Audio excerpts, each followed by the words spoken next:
যুবক, তুমি কেন কবুল পড়ে বিয়ে পড়ো? আমার তো বুঝে আসে না। বাবা, আপনি কেন আপনার ছেলেকে কবুল পড়িয়ে বিয়ে দিচ্ছেন? আমার বুঝে আসে না। ভাই, আপনি কেন আপনার মেয়েকে কবুল পড়িয়ে বিয়ে দিচ্ছেন? আমার বুঝে আসে না।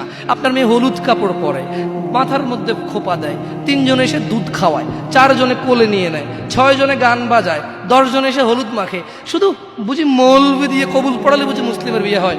শুনুন, আপনার নবী মুহাম্মদুর রাসূলুল্লাহ সাল্লাল্লাহু আলাইহি ওয়াসাল্লাম কবুলের পদ্ধতি দিয়ে গেছেন, তাই কবুল পড়ায় মুসলমানের বিয়ে মনে করেন না। কিন্তু বাকি যেগুলো করেন এগুলো কার পদ্ধতি? কার? মিথ্যা কথা বলবেন না। হুজুর ডেকে খুতবা পড়ে কবুল পড়ে বিয়ে কার পদ্ধতি?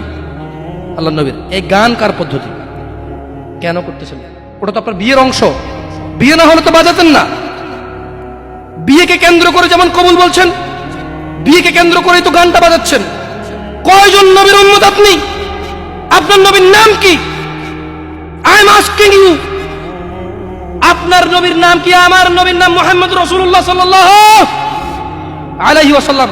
হু is the messenger of Allah for you? আপনার জন্য আল্লাহর নবী কে? কোন নবীর সুন্নত পালন করলেন গান বাজিয়ে? আপনার জন্য আমার বিল্ডিংটা ভেঙে পড়বে, বলে রাখি ছাড়বো না। আল্লাহ, তুমি আমার ভাইদেরকে হিদায়াত দাও ইয়া আল্লাহ, ছাড়বো না। এই যে ভূমিকম্প হলো আপনার গান বাজনা বাজানোর কারণে। মুহাম্মদ সাল্লাল্লাহু আলাইহি ওয়াসাল্লাম কি মিথ্যা কথা বলে?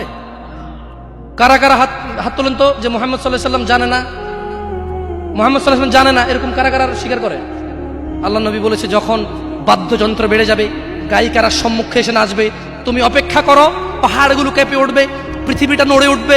জালজালা ইযা জুলজিলাতিল আরদু জিলজালাহা, যখন পৃথিবী প্রবল কম্পনে প্রকম্পিত হবে। ওয়া খরাজাতিল আরদু আসকালাহা, যখন এই মাটি তার ভিতরে যা আছে একদম লাথি মেরে বের করে দেবে, লাশ হোক আর যাই হোক, মাটি বলবে যে বের হও, বের হও আমার থেকে, বের হও, আমি তোর আর কাউকে রাখবো না। ওয়াকাল আল ইনসান, মানুষ বলবে মা লাহা, মা লাহা, পৃথিবীটা কি হলো, এই মাটির কি হলো? কেন সে কবরগুলো লাশগুলো বের করে দিচ্ছে? কেন সে স্বর্ণ মতি হীরা মানিক্য বের করে দিচ্ছে? মা লাহা, এর কি হলো? কেন পাহাড় নড়ে উঠছে? কেন পাহাড় ভেঙে চূর্ণ বিচূর্ণ হয়ে যাচ্ছে? মানুষ বলবে মা লাহা, পৃথিবীর কি হলো? বিআন্না রাব্বাকা আওহা লাহা, পৃথিবী এটা করবে। বিআন্না রাব্বাক, কারণ তোমার প্রতিপালক আওহা লাহা, পৃথিবীকে আদেশ করেছে। আপনি গান শোনেন, আমি শুনি না।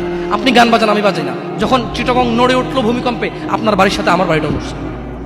বন্ধ করেন এই জুলুম আমাদের উপর। আল্লাহর দিকে তাকিয়ে বন্ধ করেন, আল্লাহর দিকে তাকিয়ে বন্ধ করেন। আপনার বাড়িটা যদি ভেঙে ফেলার ইচ্ছা হয়, বুলডোজার এনে ভেঙে ফেলেন, কেউ ধরবে? কেউ জিজ্ঞেস করবে আপনাকে? আপনি গান বাজনা শুনে ভাবে পৃথিবীতে বিপর্যয় নিয়ে আসতেছে।